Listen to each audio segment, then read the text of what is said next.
Dito na ako kay Daddy Frankie, binigyan ako ng tulong para makapagpa-opera na ako. Dahil sinasabi niyo sa akin, to 2025 mamamatay na ako. Pero ngayon, tutuparin ko na, magpapa-opera na ako ngayon. Bukas pupunta na ako sa ospital. Kaya maraming salamat sa Daddy Frankie. Para makahanap din ako ng may tutulong kasi may family problem po sila. Yung magulang ko kasi nung asawa ko, ayaw po nila sa akin.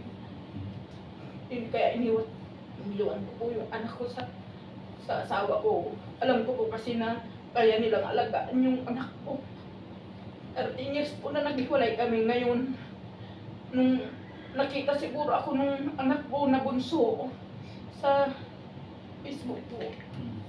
Pinag-print ko niya ako. Tapos pinagtatanong-tanong na sa mga kaibigan ko dun sa amin sa Binaludan kung ako daw nga po yung magulang niya.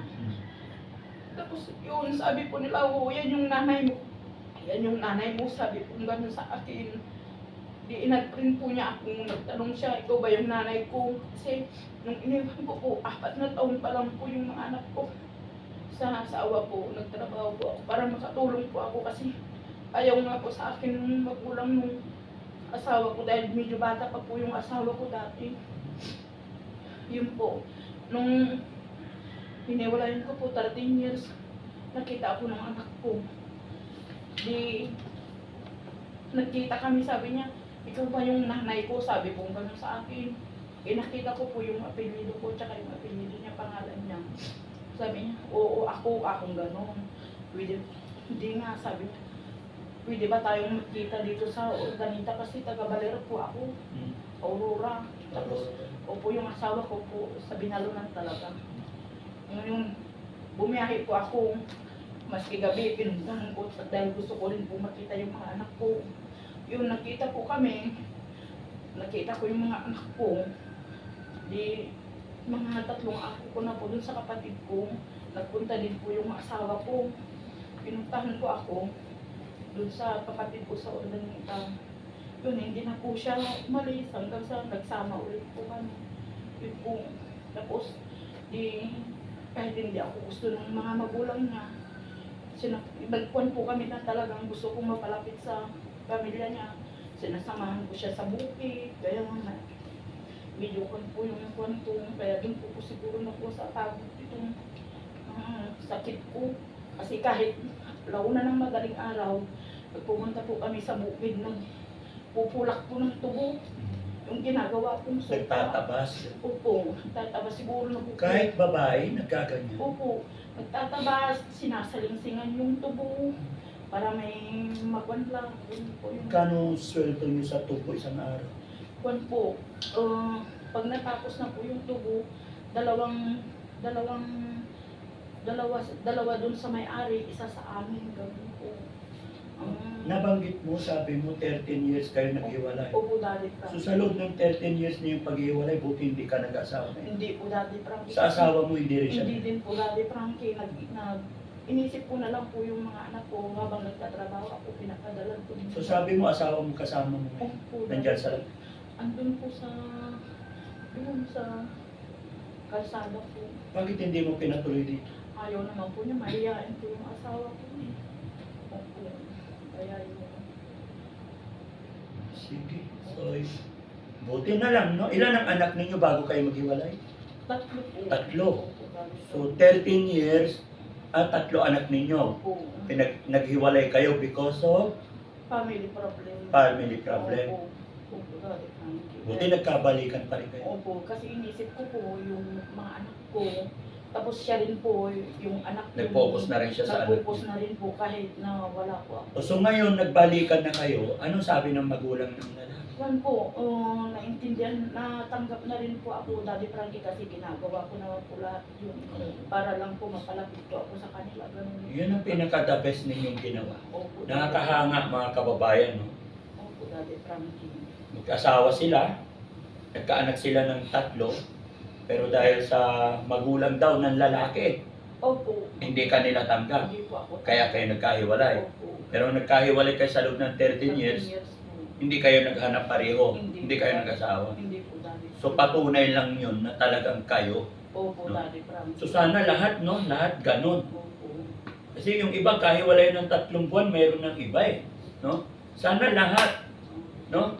May kasama ako dati. Parang JC yung pangalan. Mahiwalay lang ng 3 buwan, meron na. So, talagang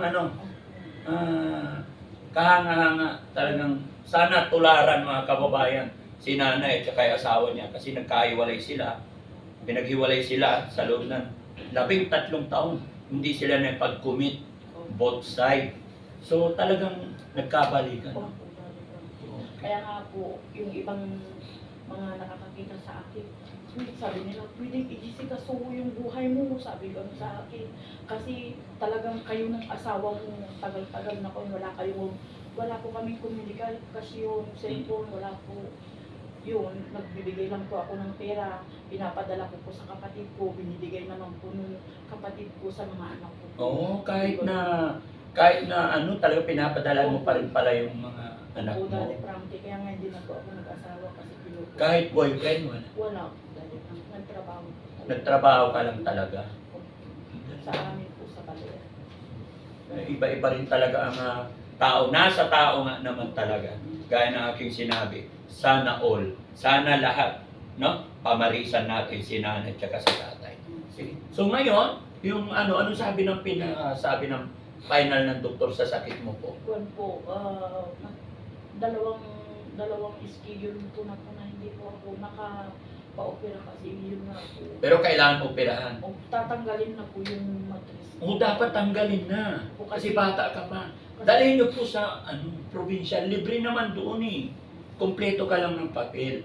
Magsasacrifice lang po tayo. Siyempre, pipila tayo.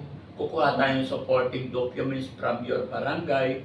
Hingi ka referral sa iyong mayor. Kuwan po, meron na po, dahil parang kaya lang ang may kinukuhan ko po yung bago ka po operahan.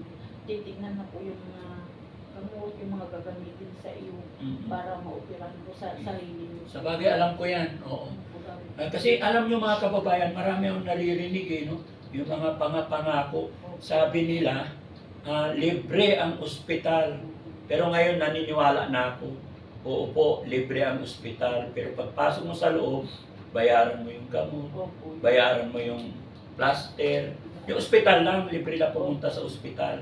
So sana sunod na marinig natin mga kababayan, libre na lahat, pati gamot, pati mga... Kasi pagdating mo dun sa ospital, sasabihin ni Juan, pag ako nanalo, libre ospital.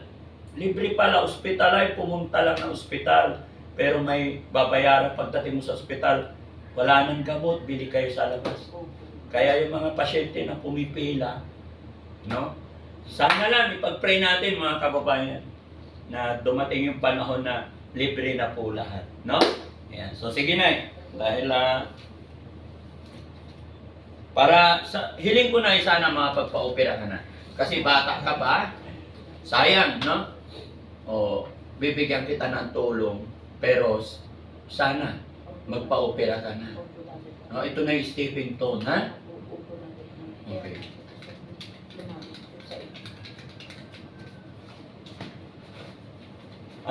Nay, bibigyan kita pera pero ito yung stepping stone para mapagpa-opera ka, ha? Kasi ang laki-laki na ng tiyan mo. 14.8 si Tsaka may cyst ako dito sa...